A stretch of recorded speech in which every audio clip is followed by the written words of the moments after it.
Welcome back to the Tech Talks Daily Podcast. Now, first of all, kudos to all of you listening out there. You do not miss a trick, because I've recently received two separate emails. One from Jill in Canada, who says, Neil, do you have a dog? Because I'm sure I heard one in the background of a recent episode. The answer, Jill, is yes. His name is Finn. He's a rough collie. You can see a pic of him on my Instagram at Neil C. Hughes, and he has been known to bark when the Amazon guy or anybody comes knocking. And another message was from Craig in Dorset, and he asks, Neil, have you been having some work done recently? Now, first of all, when I read that, I thought, is he saying that I've had some Botox or a facelift? But no, he said, I caught some construction noise in the background of a recent episode. And let me tell you, I thought I'd gotten away with this because I was furiously pressing the mute button in between answers on that particular episode. And in a nutshell, I had a new shower fitted after the old one died after 9 years loyal service, and I found myself trying to focus on the interview with drills and a barking dog in the background, and I thought I'd pulled it off. Well, maybe I didn't. But on with today's show, where I have not one but two guests for your listening pleasure today, and they are Frank and Bianca, and they're going to be talking about Code Division, which is a non-profit organisation and SQA-certified learning centre based in Scotland, and they provide digital education to those that need it most. And this is such an important topic because 75 million people are expected to be displaced in the coming years due to automation and technological integration. And yes, as a result, there's also a huge tech skill shortage. But how are we preparing people and arming people from all backgrounds with the required tech skills to work in a more tech-driven age? Well, Code Division are committed to delivering courses which will empower communities to drive change from the ground up. And they're striving to help inspire and empower learners to reach their potential by bringing digital opportunities to everybody, regardless of background. And this is just something that I'm incredibly excited about. So I invite them on the podcast today to talk about this and also the importance of digital equality and the positive social impacts of their latest initiative. Because I love what they're doing here and I love how they're using technology to bring communities back together. So buckle up and hold on tight, because today I'm going to beam your ears all the way to Scotland, rugby and Wolverhampton all at the same time, where Frank and Bianca are waiting to share their story today. So a massive warm welcome to the show. Can you tell the listeners a little about who you are and what you do? Hi, well, I'm Frank. I'm the founder of Code Division. Code Division are a non-profit social enterprise based here in Glasgow. We were set up dedicated to combat digital inequality and provide high-quality digital online skills programs to underserved communities. Since March 2020, we've offered free digital courses and also returner programs to over 340 learners from different backgrounds. We're pleased to say that 78% of our learners are being women. And as a result of these programs, our learners have been able to improve not only their digital, but their soft and employability skills, with many of them gaining employment in the digital sector. Wonderful. Thank you, Frank. My name is Bianca Peel. So I am an independent consultant with my own company, so Bianca Peel Consultancy and Education. It's a consultancy and training service based in the education sector with our roots in Glasgow. But like I said to you before, I'm on a canal boat at the moment, so I work remotely and can go pretty much anywhere depending on client and learner needs. So I'm a business owner, a learning specialist, a consultant, and a creative therapist. Can you believe it? All of those things combined into one. I'm an ambassador and advisory board member for social and emotional learning at 100.org. I've had over 20 years experience in the learning and development sphere, so to speak, focusing mainly on English language education, creative thinking and critical thinking, social and emotional learning, and embedding design thinking principles into the learning process. So my main focus, though, is empowering underprivileged or underrepresented groups, empowering women. And since I started my company back in 2020 as a result of the pandemic, to be honest, I've worked on really meaningful projects with disadvantaged youth going through the justice system, environmental and ecological education programs in Ireland, and STEAM education programs in Ireland as well. And most recently, the Ocean Race, which is an ocean literacy learning program that is currently going on at the moment. And not forgetting, and most importantly, why we're here today, Code Division and their wonderful work with the Women Returners program and the Ukrainians in our last delivery just before Christmas. So very nice to be here. Thank you. Thank you for inviting us. No problem at all. There's so much to unpack there on both of you. And obviously this is a tech podcast, but I'd like to find out more about both of your origin stories. And Frank, we'll begin with you here. If I was to take you back in time, can you remember where your passion for tech came from, or just a moment that would put you on the path you're on today? Yes. So basically, I was way back in the 80s, good old 80s. Yeah. I was at Strathclyde University and I did a politics degree. As you do at that time, very into politics during the 80s. And in 1988, anybody who's old enough will remember Norman Tebbit told everyone if they didn't get a job, and I didn't have a job, but to go down to London. So I went down to London. And I went for a job interview with British Gas down in their Watson House building down near Parsons Green in London, if anyone knows that. And they asked me a question, did I know anything about IT or tech?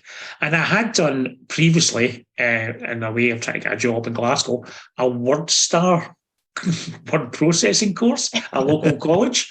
So using my politics, I managed to bluff my way into the job, which was a job in the technical library in there. And I had to learn, at that time it was DOS, Lotus 123. Oh, God, I'm going back now. It's like the history of software, DBase 4, other things like that. But the great thing was I was on my own, and I enjoyed the fact that in that time, in the land of the blind, the one-eyed man was king, and I was the IT and tech person.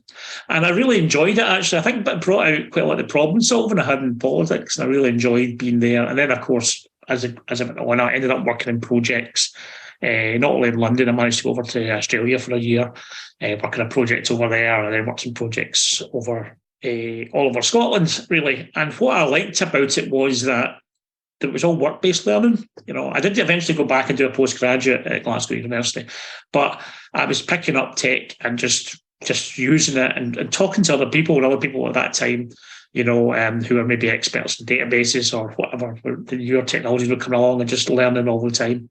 So I think that first moment, that first interview when I managed to blag my way in was where I started my life in tech, and I grew to enjoy it. So much I love about that story. And I think there's so many stereotypes about people that work in technology. And it's obviously sometimes it's off-putting for people outside of the industry that want to maybe switch careers. And hearing your story there, from studying politics, then from DOS, Lotus Notes, to being the IT tech person to where you are now, absolutely love it. And Bianca, I mean, you mentioned in your story a few moments ago, creative therapy, education, canal boating, rugby. Yeah. What was your backstory? What's your origin story? So that's really interesting. I come to the tech world from a very different angle. I started out getting interested in how to use technology to be more creative. So back when I was at university, I did media studies and video production. So using tech tools to help create and cut and edit different creative projects that we made was really, really helpful back then. Fast forward to more recently, I used to live in Australia, and during that time I worked teaching English to international students, and I wanted to use technology to help make it more accessible, more interactive, and more engaging, because the standard way of teaching and learning, as we've all been through ourselves, can be pretty boring at the best of times. So I wanted to find ways that were present, current, and useful and meaningful for the learners, regardless of their age. So I started researching EdTech tools to support my practice at that time.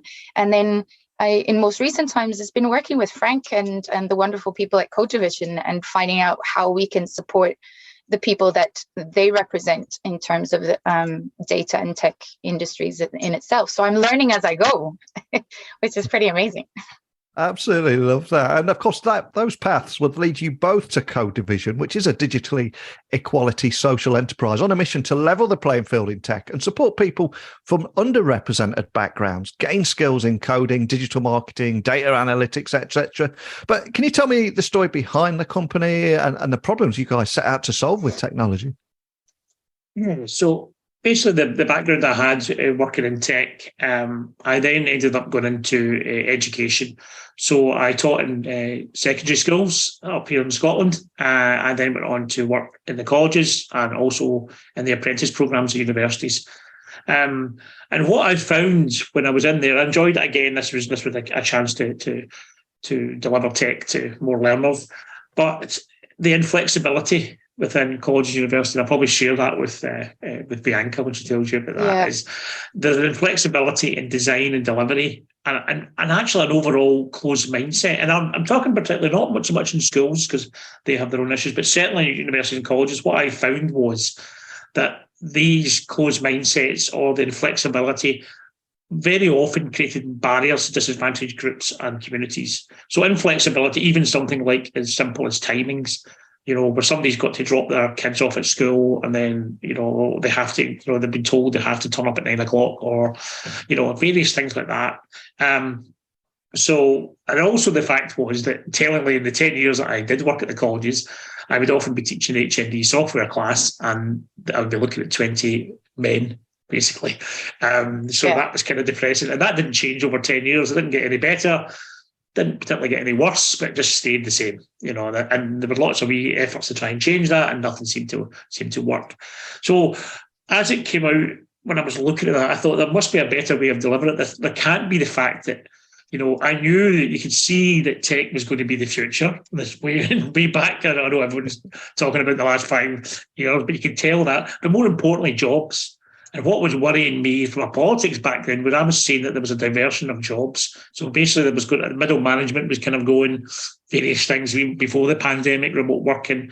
So you were going to get either really high skilled jobs or you were going to get low quality jobs.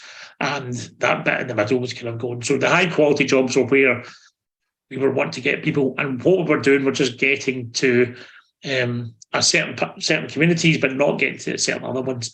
So that's why I decided that I was going to create Code Division, and we would be everything that I thought was wrong with the system. So we'd be agile, we'd be responsive, we'd collaborate, another thing that we're not great at doing at the colleges and universities, collaborate with other people and try and build a more holistic course so that when we're taking learners through to try and get work, we can really target the disadvantaged groups and communities rather than just having, one size fits all. Yeah, and to echo what Frank has said there, that's what attracted me to working with Frank and Code Division was that their vision to be more flexible, to be agile, to be holistic, which is all the areas that I specialize in, was a really big draw to be part of the projects that they provide. The learning materials and the learning and design and insights that I can offer in my consultation augmented the design of the courses that were being provided for the Women Returners program, for example, and most recently the Ukrainian Digital Empowerment program.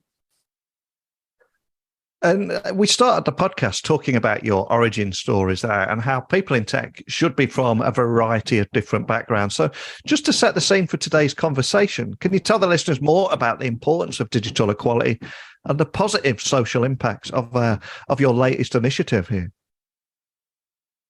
So, as I say, setting up for digital equality means that when we're doing our courses, we're designing our courses, you're always thinking about the learner, the area, the communities you're trying to reach. So again, I mentioned it at all about the flexibility is making sure the course you design is suitable for as much as you can. This is hard. It's hard. We're still learning for individual learners. So again, we talk about the interactive part of it. Sometimes the set class times. We find and we evolve. When we started Code Division in the pandemic, we would start maybe at 9:15. That wasn't good enough because people had to drop their kids off. So we'd at 9:30. People wanted to go and do something. So we then switched to Slack support in the afternoon.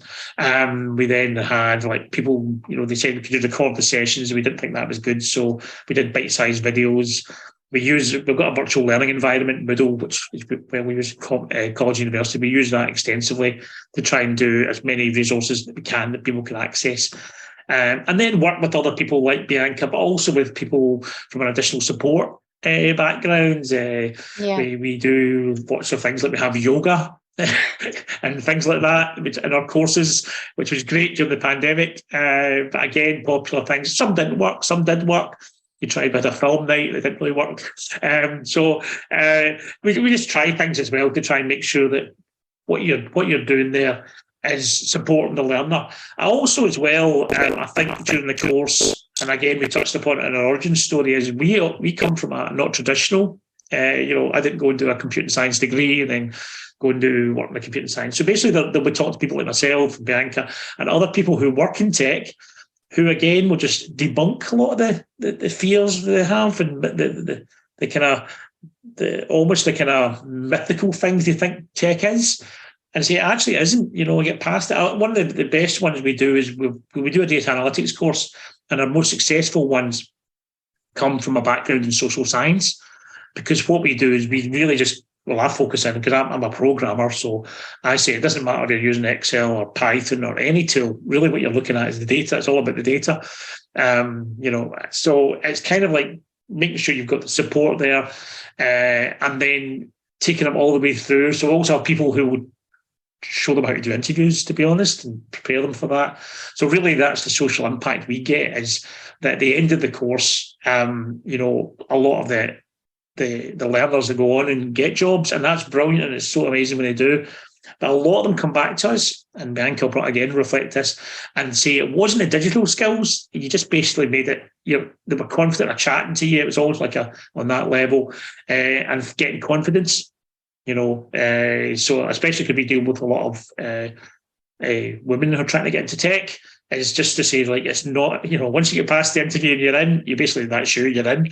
And that I think that's the biggest social impact, is just building up their confidence, making them think that they can go for the interview and get the job, and they do.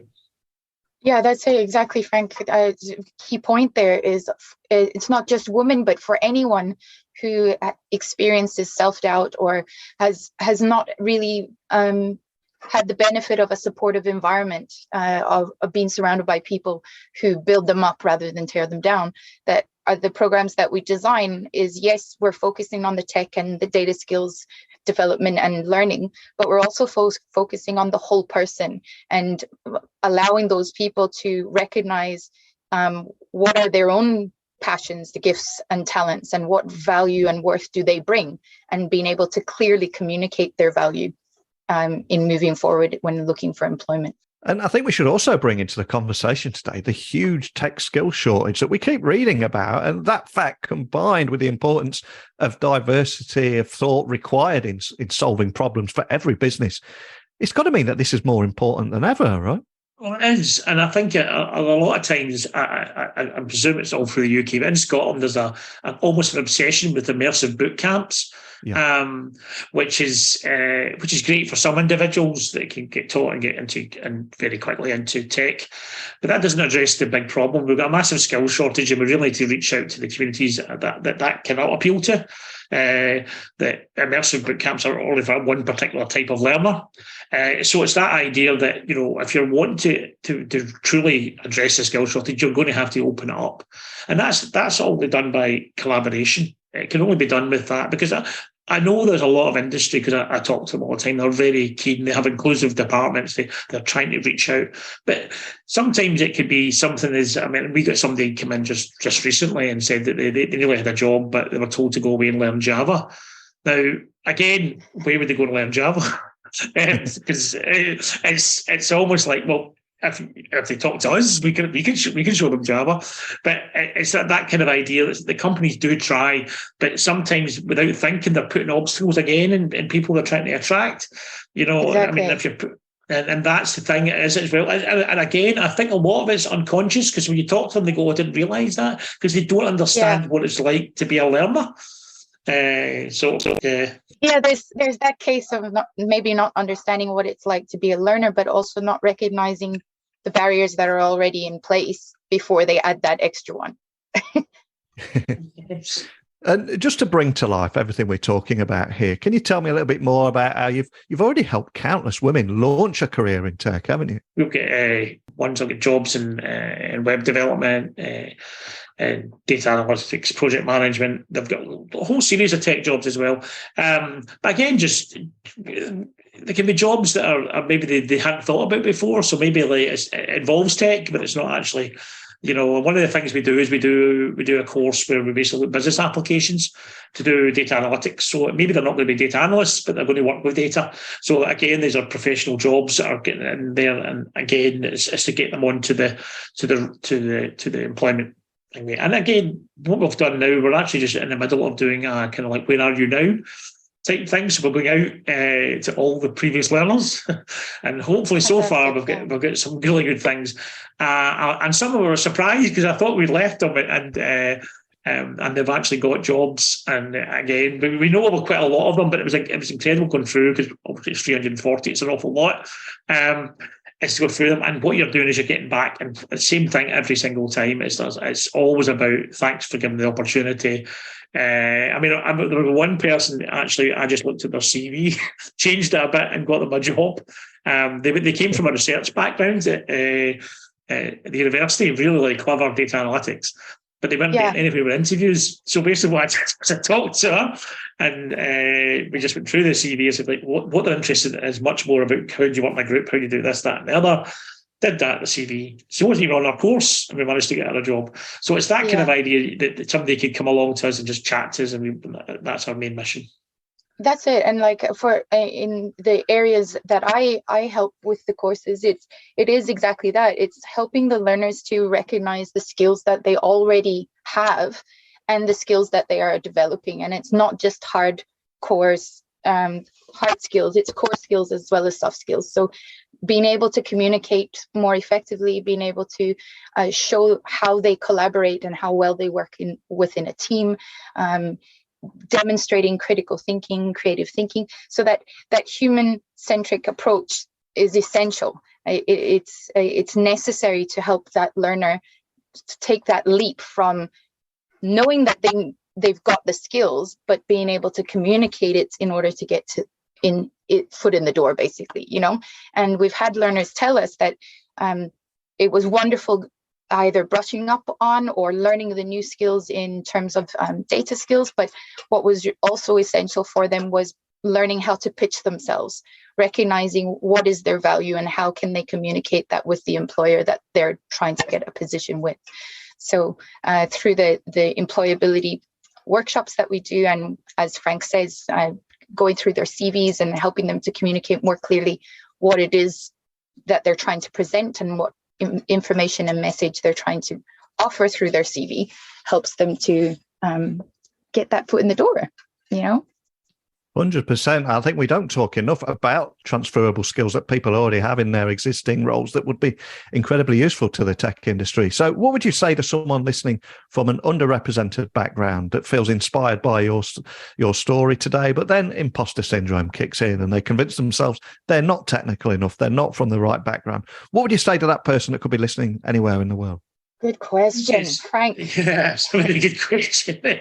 And it's a bit of like previously as well, but it's hard. It is hard. I'm not going to lie. We had to work very hard to try and get that percentage. We originally set out to get 50% of our learners female. We managed to overachieve by working with organisations like Equate up here in Scotland, who are trying to get more women into tech. So a lot of the times, the expertise they give is about how to try and present tech in a way that even gets somebody interested in it, we did that as well. And one of the other things we've tried to do is we've tried to make our courses as transparent as possible so people can see things that we're trying to do. So we work with our social media. We introduce our tutors that you're going to be seeing on the course. Bianca's been on social media saying you work with Bianca or you work with that. So we try and make sure that the tutors are going to be is not somebody that, some distant tech boffin that's going to be teaching them something about object-oriented programming or something. It's just this kind of way. I was like, well, why don't you try again the success story? But when we realised that data analytics, for example, and software, the other one as well is web. When you go into get design people into web, that's another one. We target them. So basically, we go down and we have an open session where they come along and just chat. We do a few intro courses as well, where they can come along and you don't have to sign up for any big long course.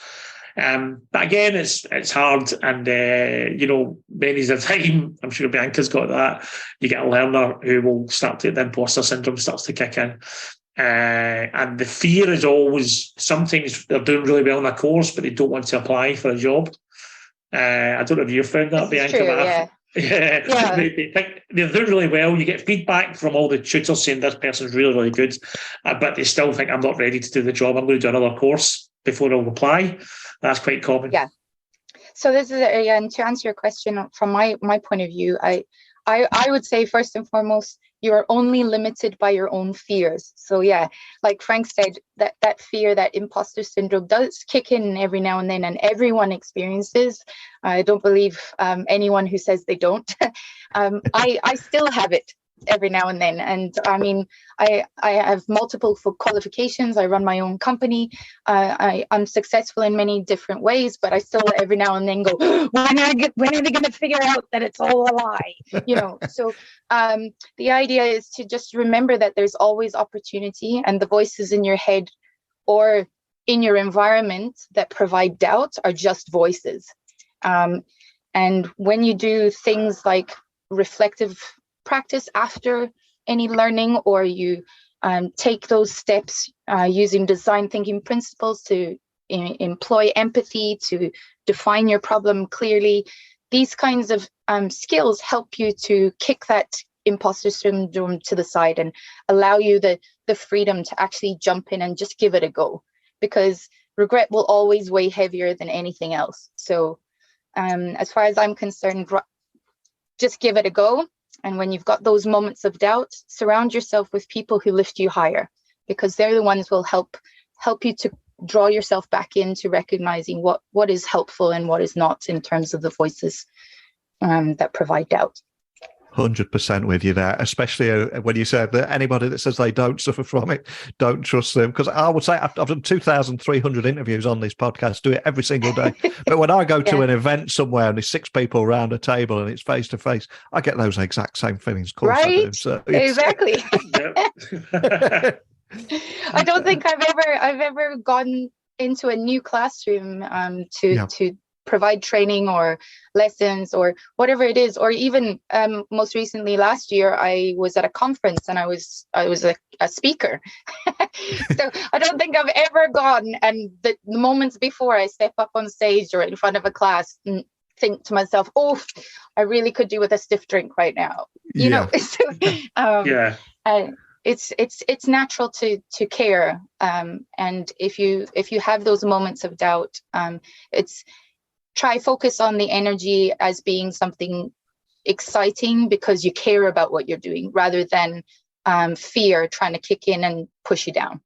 Yeah, 100%. I was speaking with somebody who just came off stage in a Vegas event once, and he was speaking in front of 10,000 people, and I was asking him, I said, how do you do this? How do you, you don't look nervous at all. How do you get around that? And he said, what you've got to remember is anything that you're doing on that stage, none of it is about you. It's all about the people in the audience. And as soon as you can make that switch, and it becomes much easier. But again, sounds much easier than it actually is. That's fabulous advice. I'm totally stealing that.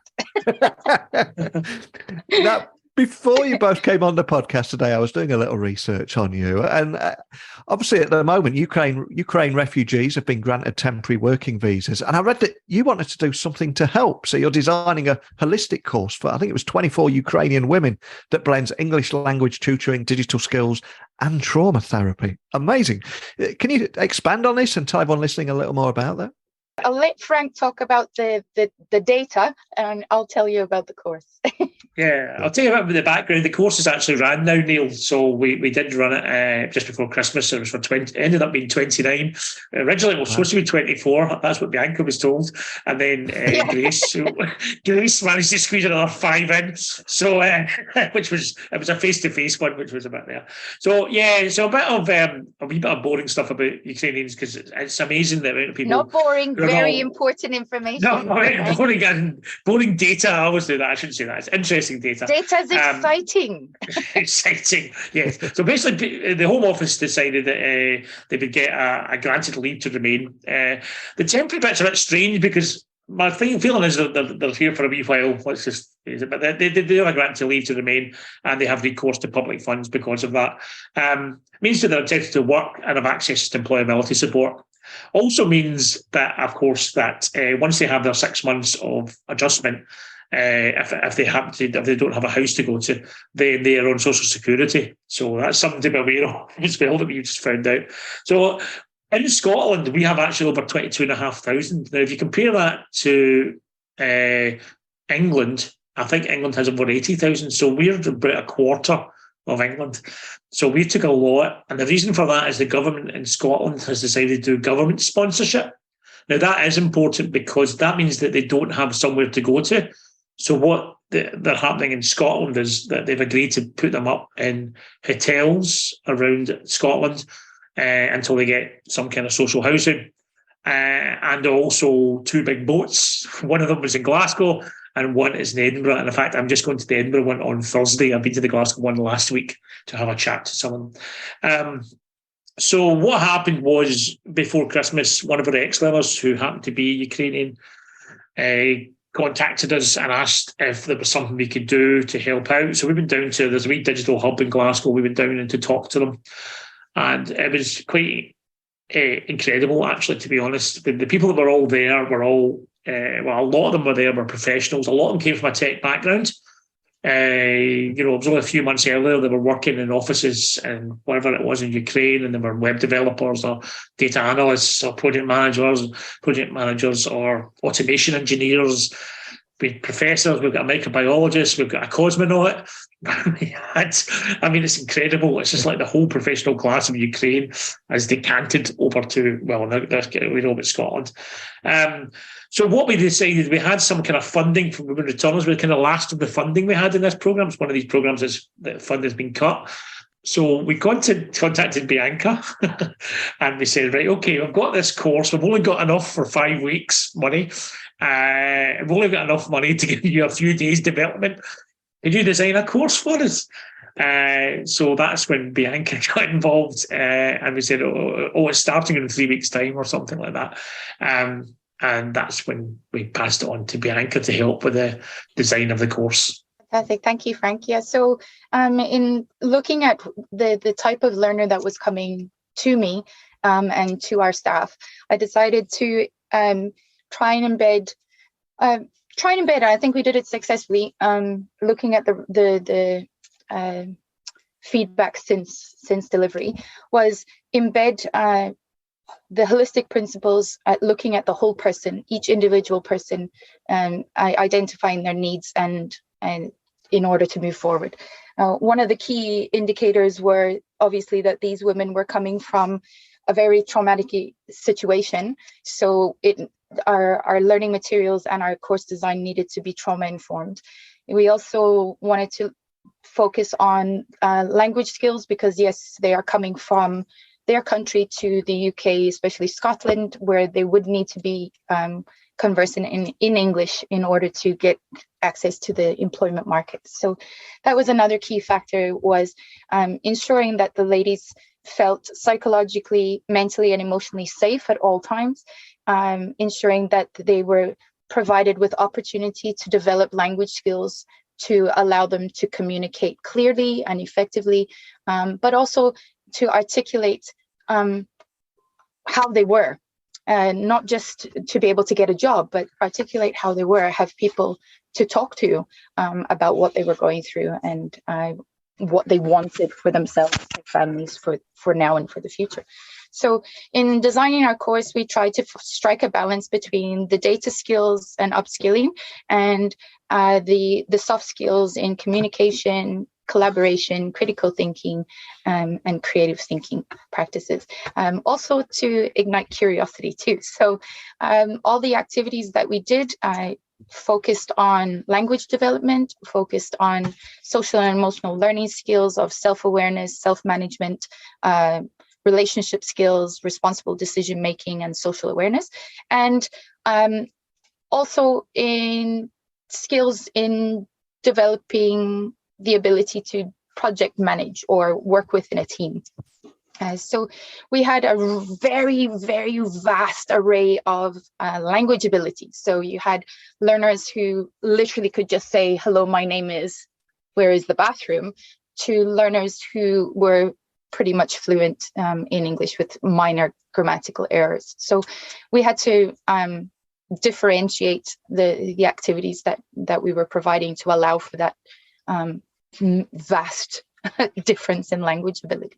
And most people say, well, how do you do that if you don't speak their language? Well, this is where you empower the ladies to help each other, not necessarily request that someone be a translator, because that doesn't help the person who's trying to develop their language.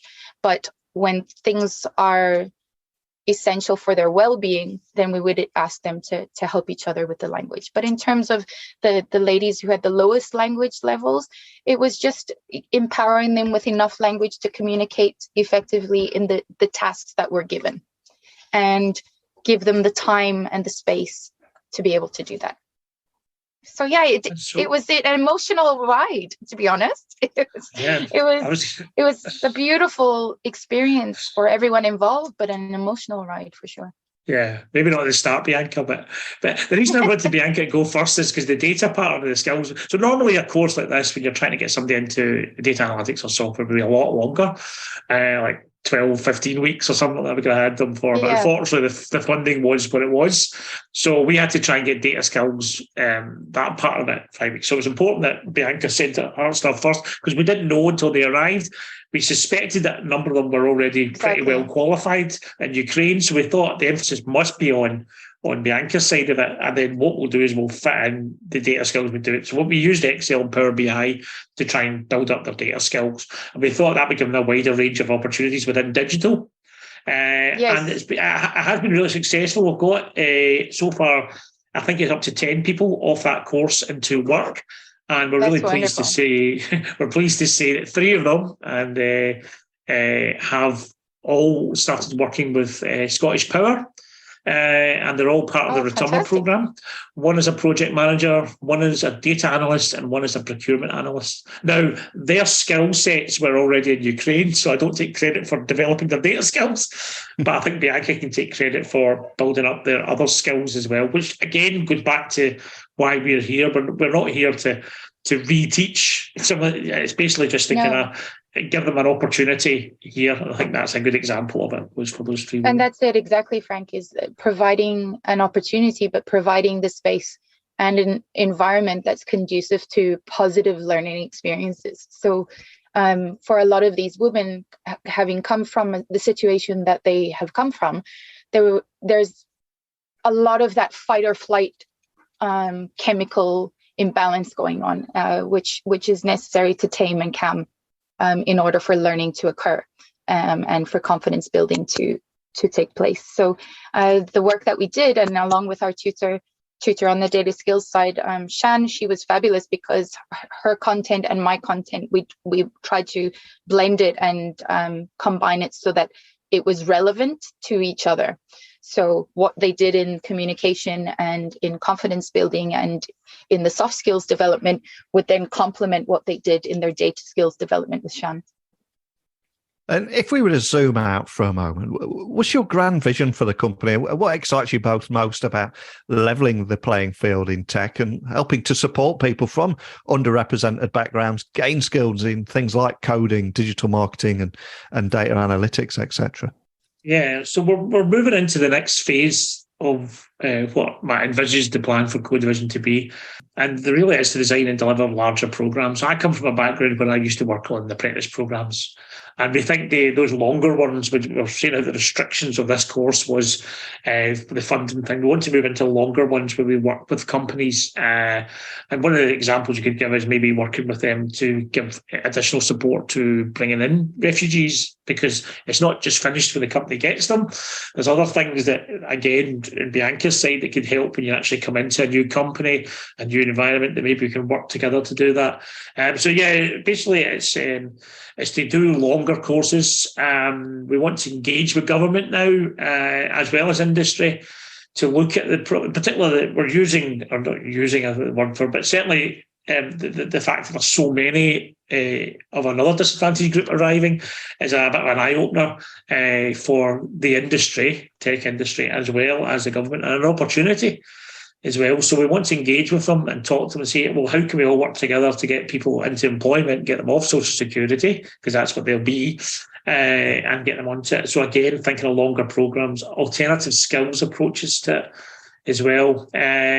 And eventually, again, I'll probably share that with Bianca, is where it all starts is the Holy Grail, which is schools. I used to be a teacher, and my big thing is to go back down. And I used to teach computing science. I don't know what it's like in England, but it's very boring in schools in Scotland, and mostly done by boys. You won't be surprised to know. So ultimately, that's where I think we can make some difference. And again, looking at digital skills, not just as a computing science, but as something that could be embedded as a core kind of skill of problem solving, of communication, and using tech to make kids more aware of the opportunities they can get in tech, but just to enjoy it as well. Well, yeah, that's a key part of it, Frank. I totally agree with you, is making these kinds of courses more attractive to the learners that they in history have often excluded, that being female learners, being learners who are neurodivergent, learners with disability, perhaps. So finding ways for making access to what we're trying to do available, and trying to get the school and education system to see the benefit and the fabulous impact that will have is definitely a challenge, but one we're more than willing to take on. Hey, Frank. Yes. Well, that's hanging about with all these STEAM aficionados. Which is, somebody comes from a kind of tech background has been brilliant, but the creativity part of it. STEAM. Exactly. I mean, until I actually met up with people like Bianca, I always kind of knew when I was teaching computer that there's something wrong here. We're not doing anything creative. You're basically in schools, especially, you're basically working to assessment quite a lot of times. So it's that restriction again, and you think, well, this is not how you should be learning tech. You just knew it. It's just the way they've done it. It certainly shouldn't be an exam at the end of it. Anyone who's done any kind of work in tech thinks, well, what's the point of an exam? Because I'd rather do a project, a big creative project, build an app, design a website, do something where you get different elements that you can enjoy. And unfortunately, in Scotland, I'm sure England's the same. It gets really restricted when it comes to exams in schools. So that's my kind of my thing that I always want to go back to. And that's it. It's engaging with different skill sets and thinking, right, how can we get down there? And also learning from different places that I've done it abroad, which I've been doing quite actively. Bianca knows about that. Trying to find out, is there any opportunities abroad that they've done that's been successful, and try and hopefully talk to the government. That's it, exactly, Frank. Trying to use that approach to STEAM education, and you'll probably notice, Neil, we're saying STEAM and not STEM. Yeah. Because we want to highlight the necessity for the arts. Without creativity, you don't have anything else. So we need to give just as much if not more, attention to the creative endeavors that come from studying the arts, which help science, which help technology, which help engineering and maths to innovate, to develop, to be flexible and agile. So project-based learning is a big part of that, and being able to design learning materials that are interdisciplinary, that can be encouraged to be used cross-curricular, that link the data skills necessary for the present and the future that we're all stepping into. This is a key focus for us. Fantastic. And we started the podcast today talking about your origin story. What put you on this path? It's now time to have a bit of fun with you now. I'm going to ask you what the soundtrack to that origin story was. Is there a particular song that has inspired you or just helped you get your head in the zone? Whatever it is, all I'm going to ask you is, what song are you going to add to our Spotify playlist and why? And Bianca, I'm going to mix this up now. I'm going to put you in the spotlight first. Oh, sure. Okay. So for me, now, whenever I say this, people are like, "Oh, really? That dude's dead depressing." But it's not about that. So Leonard Cohen for me, Yes. a beautiful lyricist. He wrote a song, Anthem, and one of the lines that always sticks out for me was, "Ring the bells that still can ring. Forget your perfect offering. There is a crack in everything. That's how the light gets in." Oh. And for me, that's so poignant, because I struggle with that need to be perfect all the time, and then on the other flip of the coin, that imposter syndrome. So that song reminds me that there's beauty in accepting imperfection, and there's always learning to be had. So Leonard Cohen, Anthem, definitely would be my song choice. Wow, what a choice that is as well. And that last album that he did, and What Happens to the Heart, man, yeah. Goosebumps, yeah. Goosebumps for sure. And Frank, we're putting you under a bit of pressure here. It's a challenge to top that, but what are you going to go with? Well, when Bianca told me she was picking that, I thought, well, that's me, Goose, because the obvious one to me picking would be Joy Division, because Code Division is named after Joy Division. So I actually wallow in depressing things like Leonard Cohen and Tom Waits. I love all that kind of stuff. So I thought I could pick that. I can't believe everybody on two kind of more downbeat songs. So I'm a big kind of Beatles and Kinks fan. So one of the songs that the Kinks did was a song called Village Green Preservation Society. Which again was a brilliant song, but a typical kind of Kinks. So everybody knows the Kinks, knows it. It's a wee bit satirical, but kind of gentle, and it's really a yearning for the past and a lost mythical England, which of course I'm Scottish, but coupled with that, basically a fear of progress, which I think that's in everybody, I think, actually. And I think it's just that kind of idea that wasn't it great in the good old days? That can obviously have some bad ramifications, but certainly in tech, when you're thinking of fear of progress. And the line I love is just the last ones, which is preserving the old ways from being abused, protecting the new ways for me and for you. What more can we do? God save the village green. And I just think lovely. That's a nice statement a bit more to kind of to talk about with Leonard Cohen as well.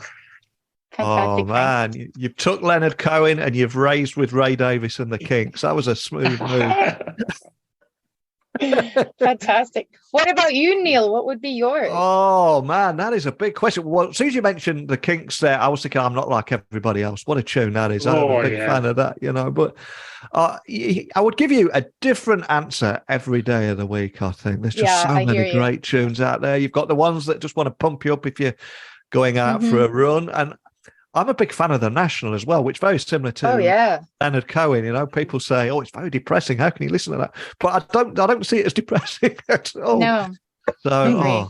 I think there's something great about just putting the lights off and listening to a bit of. I like Nick Cave and stuff like that. So, yes, me too. Oh yeah, for sure. I do like a bit of kind of, maybe my wife just says I'm wallowing and stuff, but I like it. Not at all, Frank. It's good, good for reflection. Good there, and you can always stick the Kinks on to cheer you up at the end. Yeah.